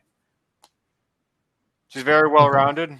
Yes. I remember her fight against Yeah. Like Paige. She like. basically just controlled the entire thing. Oh yeah, that was Yeah, a it that was a definitely beautiful was. armbar. I don't know what was up with that armbar, but it forced Paige to go to bare Yeah. knuckle. I wonder if she left or I don't know what the thought did she process get was there. cut or did she leave? Did she just finish out her contract? I think she Contract? left. Yeah, she Okay. finished her contract and she left for. Mm. But yeah, you got Rebus, right? I feel the same, just like the last match. I feel like Rebus just has Rebus, Yeah. whatever. Amanda. I feel like she has more avenues to victory, so I'm actually gonna go with Amanda by second round sub I this go one. Amanda by You decision. think Rodriguez seems like she's pretty by durable. decision? Mm, mm. Has she been No, I'm finished? looking Let's see over here. her record here. She only has the one loss, right? Oh, okay. Yeah. Yeah, the recent one. And let's lightly touch on this one because I gotta admit to a degree of ignorance. The flyweight matchup between Jessica I and Joanne Calderwood. Um, you know, I'll do respect, ladies.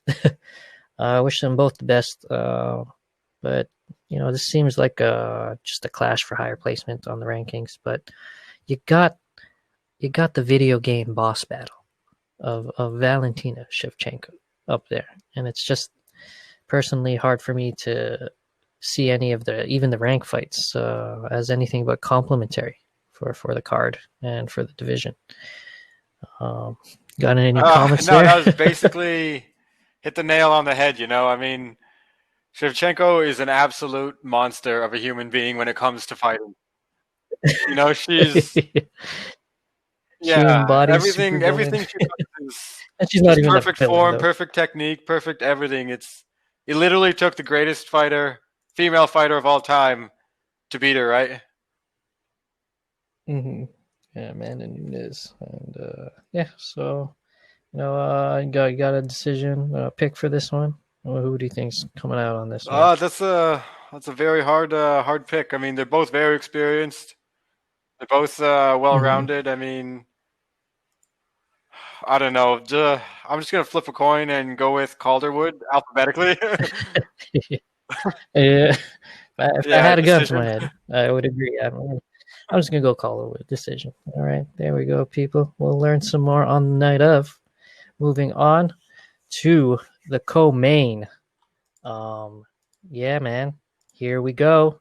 Dan Hooker, Michael Yeah. Chandler. This is gonna be a very, very good measuring stick for Chandler, and a very good opportunity for Hooker to let people know. Listen, I'm gonna put this guy away, and you know, make another title run. Yeah, I mean, this is a big fight, right? I mean, Hooker came out of nowhere relatively lately. After that Barbosa loss, Hmm. he just kind of ran through quality opposition. Vic, Iaquinta, Felder. Dustin Poirier was that one big fight that would, kind of propel him towards a title. I think Yeah, got him on that there. he's a good matchup. He's one step away after that loss to Poirier, but he's a really good matchup for Chandler.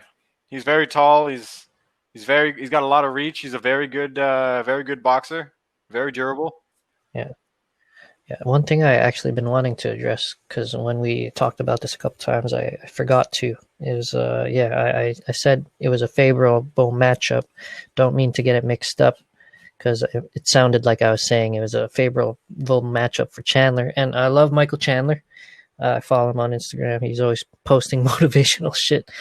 But what I meant to say was it's a favorable matchup for Hooker because of his length. And, Chandler, he struggles with guys who are, have that length, who can get off first. Obviously, before he came to UFC, he was losing his last loss to Patricio, right? You and me, we both talked about it, and I was calling it too. I was like, he's got that strong lead hook, Patricio, and Michael Chandler has the tendency to get hit. He's hittable. He's a hittable lightweight. He fights hard. Awesome wrestling. Always pedal to the metal. But I think Hooker's got the qualities to beat him on this one. As much as I love Chandler, this guy's built like if there was a human version of the Samus Aran suit. That's how Dan Hooker's built. This guy's long, got huge shoulders. He's a very weird build, good build for the division. Yeah, I mean, I like Chandler. He's like a staple of the Bellator MMA. I think he's a 3-time champion at lightweight. Oh damn, yeah. He's 3-time been around champion, multiple defenses, every single run. I mean, he's proven he's at that championship level. It was just a matter of him finally getting a fight with one of those top 5 guys. Yeah. Yeah, and I'm super excited for him to be here. Hooker. I don't know if it's a good first match, but let's see. Right, here we are. Let's do it. I mean, the only wild card is that in recent memory, going back to Dan Hooker being on that high level MMA, that plateau of skill where he's been at lately. We haven't really seen him go against a serious wrestler, because the major wrestler of the division is the champion, right? It was always Khabib. Yeah. Well, it should be noted that he does train with those other Kiwis, man. Volkanovski, Izzy, Adesanya, and those guys are, they're pretty good wrestlers themselves in terms of defense. When's the last time someone took Izzy down? Yeah, it's a good point. Plus, his height is a big thing, right? Big problem for China. I'm not sure. I don't recognize just off the top of my head that Bellator has as many guys who are, I don't know, how tall is Hooker? 6'1"? Let's do a quick I know fact Patricio check. is This man is 6'6". Yeah, I know Patricio isn't much taller than Chandler. I don't think he is even taller than Chandler. Benson Henderson is 5'10"? Yeah, I mean, it could be one of those situations where he, tries for a single leg and his foot's still on the ground. Yeah, and gets kneed or something. It's definitely an interesting test. I think physically, Dan Hooker has the advantage being as tall and long as he is. I think the worst thing for Chandler would be to do is try and engage in the stand-up. He might have to, take a less crowd-pleasing route and pound out a finish on the ground. Might have to. And honestly, his groundwork is it's not boring or anything. Yeah, I mean he's very active on the ground. He can push it for 25 minutes. It's a really tough call. Yeah, I love Yeah, his pace. He always pushes it's a it. very tough call. I would think Chandler by decision though. Yeah, Oh, I'm gonna really? go with Chandler. Nice. Yeah, I love it. My heart says Chandler, man, but my mind says Hooker. Yeah, I think as far as competition goes, they both have quality training partner.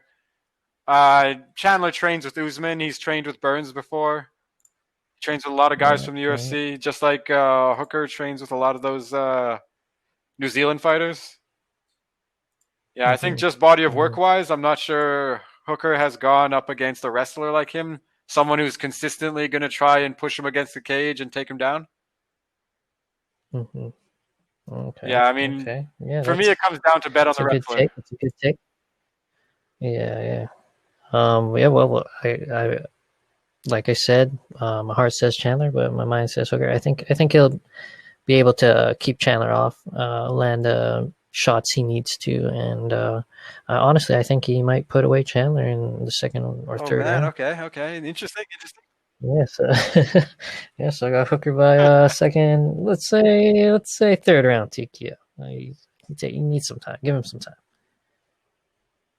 But yeah, there you go. Moving on to the main event of the evening.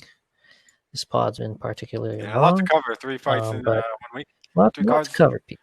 Right? And you got a fast forward Yeah. button. So, all right, just use it. Just press that little arrow on your keyboard there and have yourself a nice day. But yeah, moving forward into this, the rematch between Poirier and McGregor. God damn, it's big, man. This is a big Yeah, man, one. this is Super this excited. is has a lot to cover in this fight.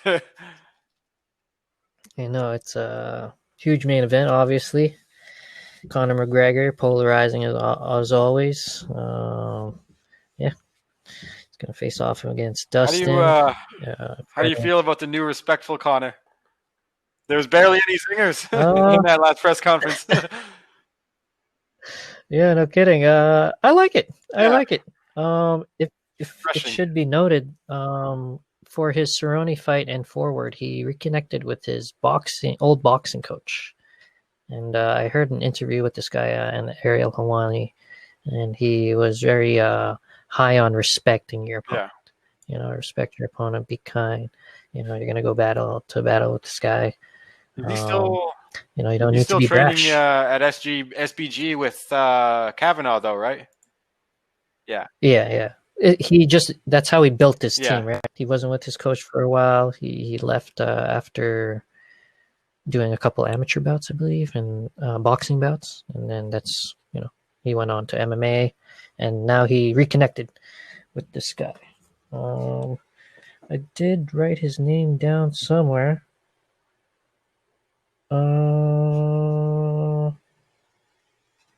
Nope, nope. I'm gonna have to pull that for the next one. Sorry, people, but yeah, it's I like it. I like Hespectful Yeah. Connor. How do you like Hespectful Connor? Do you think some people are feeling robbed of Of that some great press conference I think moments? Connor as intelligent as he is, great at anything else he does well. He knows how to play the game. He Mhm. knows recent memory is, the biggest thing in people's minds. I feel like he's trying to change the image, right? Because there's a lot of, polarizing. You have your haters and you have your fans, and they're very extreme on both ends. Mhm. I think he's going to win over a lot of people with being more respectful after rising to this level of success. Yeah, I don't even think it's a PR move. No, I yeah, I think he's think just it feels pretty genuine, right? I mean, he's still very yeah. confident. He's got a little bit of that arrogant attitude, but it's not Yeah, coming out. yeah. It's not Gotta really have it. directed at anyone. It's just like his aura now. Yeah, yeah. I Yeah, like yeah. I it. mean, I it's like it. it's refreshing, right? I was expecting to, wake up every day this week and hear him fook this, fook that. Yeah. Okay, and I know that there's some fans that have been waiting for that, but you know what? This is we here at Yeah. Hespect MMA Pod support Hespectful Connor. That one moment at the press conference where they basically traded a bottle of what was it, hot sauce for a bottle of bottle of liquor. Proper. Yeah, I saw that highlight. They're all smiley and stuff. Did you see the face off though? There's a bit of a clash there that I felt McGregor won because when they faced off, I don't know if you heard the. Did No, you I see that didn't clip? see the face off. Yeah, so they go in for the face off, and then as Conor takes off his sunglasses or his glasses, Dustin kind of nods and he's like, "You know what's gonna happen."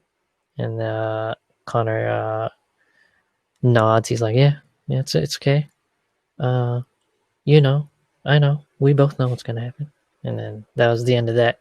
He's just like I think Dustin was trying to get in his head and say like, "I'm gonna win this time. You know what's Yeah. gonna happen." And then Conor kind of just like, "Oh yeah, yeah, it's okay. It's all right. You know, I know. We both know. And I'm gonna finish you." You got the last laugh. I feel like a little verbal wrestling there, and I think Conor came Yeah, I out on didn't see top. the stare down, but I saw a couple references to it throughout the day today. Mm-hmm. So super intense. Can't wait. It's Yeah. coming soon. For anyone not in the know, these guys last fought in September 2014, about 6-7 years ago. McGregor finished Poirier with that classic left hand that you will probably see again tomorrow night. Or what is it? Saturday. When is it? I think it's in the evening. Yeah, Saturday. Sorry about that. But that was the focus motivated Conor, as most people like to say. That last time they fought, it was on the UFC 178 card, which was below Cerrone and Alvarez. That was Alvarez's debut. Oh Debut. man. Yeah, that's when he got spanked by Cerrone. Nobody imagined at that time he'd be the one Yeah. holding the belt when Conor came for him. Mm. And it should be noted, Donald, he recently lost to Conor. He's surprisingly never crossed paths with Dustin. It's pretty interesting, Oh eh? yeah. That would be a freaking They've both been fantastic fight if around those two for fought. the. Well, I mean, was it around the same time that Poirier started coming up the rankings when Donald tried his hand at welterweight? I think Yeah, it was around that yeah. time, right? So yeah, they missed Yeah, each other. barely They missed each missed other. each other. But yeah. Since losing to Conor, Dustin has gone 10-2-1 over 13 fights. He got no contest in his first fight with Eddie, so that's where that one comes from. Do you remember about Dustin and Eddie 1 and 2? How'd you feel about that time Eddie kneed Dustin in the face in that first fight? Got no contest. I feel like Dustin was getting kind of desperate there. I mean, Dustin, Yeah, Eddie he felt like definitely Eddie was was. getting kind of He desperate definitely there. was. It seemed like you know, he was in a bad spot for a while, right? I Mm-hmm. mean, Dustin And seemed to be winning the exchanges. I don't want to say. I mean, I've heard people say, obviously, an extreme opinion is he wanted a way out. No fighter wants to be yeah. disqualified on purpose or, on purpose try to hide an illegal blow or anything like that. I think, I think he was just desperate. I think he tried to time it right, and he missed the timing and ended up getting DQ'd for it. Mm-hmm. Or maybe trying to pull a Yeah, break, right? Maybe he didn't think he was going to end up in a no yeah, contest. But yeah, regardless, Dustin, he was a better fighter in both yeah. He fights, and he definitely, got him in that second match. yeah, definitely won or was on the winning end of both fights, for sure. Hmm. That being said, what's your take on the body of work that Dustin and Conor have carved out since they last seen each other? Who do you think has had a better career? It's kind of hard to say with Conor, 1 foot in, 1 foot Yeah, out. I mean, Conor, he's an anomaly, right? There's no one like Conor, and no one Hmm. other than Conor would be able to have these years of sporadic activity and random ass Yeah. fights that no one is expecting or even wanting. Oh, Right? one guy. What's Can I that? say his name? Gustafson. Yeah. Okay, we got another one. Yeah, yeah. But anyways, Yeah, I go on. mean, body of work. I mean, credit where it's due. There is a lot of credit that is due to Conor. He's done a lot for the sport. He's Yeah. absolutely one of the best fighters on the planet. certain aspects of his skill set, they're unparalleled, like his hand-eye coordination and reflexes and things like that. Mm-hmm. But I mean, body of work overall, I mean, what is it, 6-7 wins to 10 in the last since they last met, or less than that actually. I think it might be like 6 wins since they last met for Conor. Yeah, I feel like I wrote it Yeah, down, but I don't I'm pulling see up his here. record. 1, 2, 3, 4, 5, 6 wins since Poirier, whereas Dustin has gone on to post, what is that, 10 wins? Yeah, 10 wins, almost twice as much wins. I mean, you could argue that Dustin Poirier actually climbed the ladder, whereas Conor just jumped from one roof to the other. Yeah, Leapfrog. exactly. I mean, Yeah. Looking at that, what do you think though? Like, Dustin's been more active, right? Is it detrimental to have taken all the wear and tear in the face of the less active McGregor? Less hit as well too. I think it might have been. I mean, he came up from featherweight because of the weight cuts, and now I remember you saying that he's having trouble making 155 now. We talked about that meme about that guy with the square head trying to swallow his torso. Yeah, I mean, so he's still very young, right? 32. He's in the prime years of physicality and experience. But I think it stylistically is just a match made for Conor. Unfortunately for Dustin. So much love for Dustin. I mean, yeah, he's very hittable.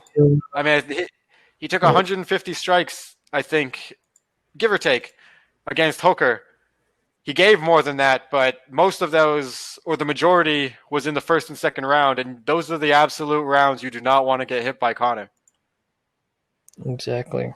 And when you compare, right, so you've got Dustin. He's only been finished once since the McGregor finish. He got started by Michael Johnson. But he's taken damage in probably all of his fights, if I remember quite correctly.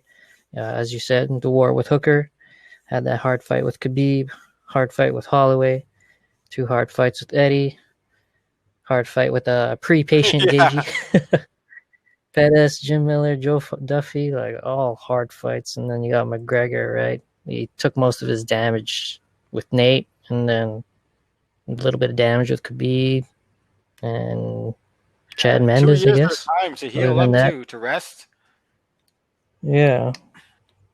Basically took no damage against Cerrone, right? No damage with Eddie. I mean, maybe everybody knows what happened against Aldo. Maybe he bruised his shoulder a little.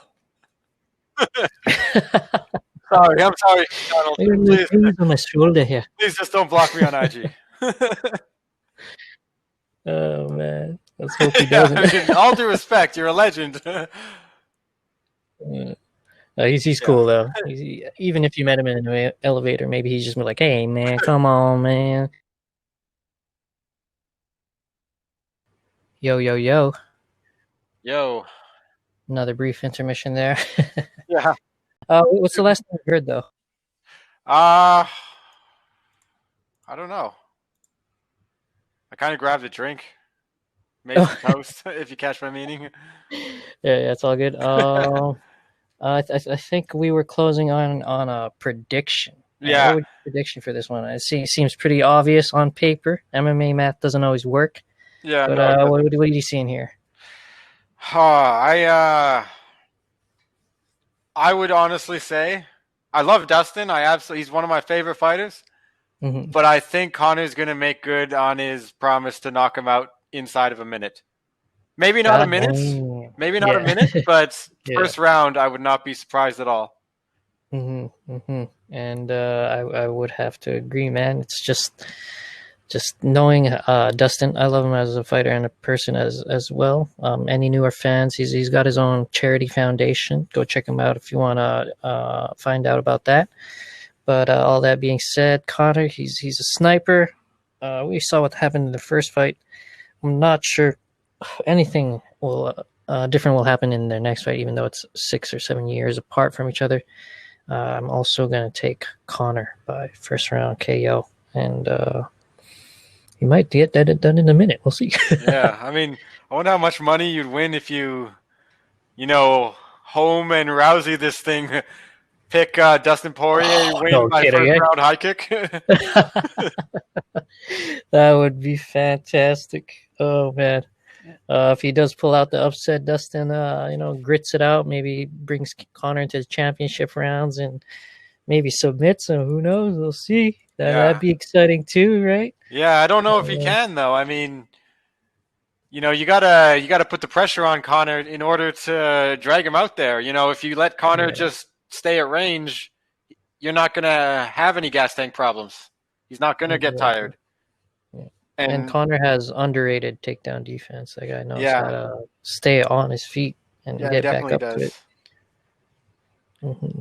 Because he's So so good at knocking people out, we don't even know what kind of offensive ground game he has. yeah, exactly. For the most part, I think he focuses on trying to get back. But if he has subs, man, Yeah, I mean, it I would might love to be. see. Yeah, I would not mind a submission. What if that's how it happens? What if he punches him once, gets that knockdown, and then ends up just grabbing an arm or something? First round, Conor by inverted triangle choke or Yeah, something. a knee bar. Yeah, man, who knows? Yeah, that's the exciting part of this whole thing. Yeah, Never know what's gonna happen, but you can only go off what you know. So they both know Conor though. by KO. Yeah, they Yeah, both know. they both know. All right, we both know. Yeah, man, you should find that clip. It's a pretty tense moment and leaves you feeling like oh, whew, I think Conor came out on top of that one. Yeah. So we'll see on that night. That brings this particular podcast to a close. It is January 21st, 2021. People, Poirier versus McGregor 2 coming up. Our next episode. When should we schedule that? Thinking maybe the 28th. We'll see, people. If you see me on my socials, just follow me there. As for Throb Lowe, he's going, so stay tuned for him, people. Anyways, thank you for tuning in, and that brings this whole review, preview, and prediction to an end.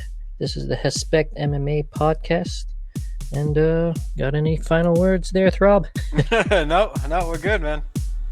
All right, well, yeah. See you guys. Got to get out of here. So, peace. Peace. Hespect.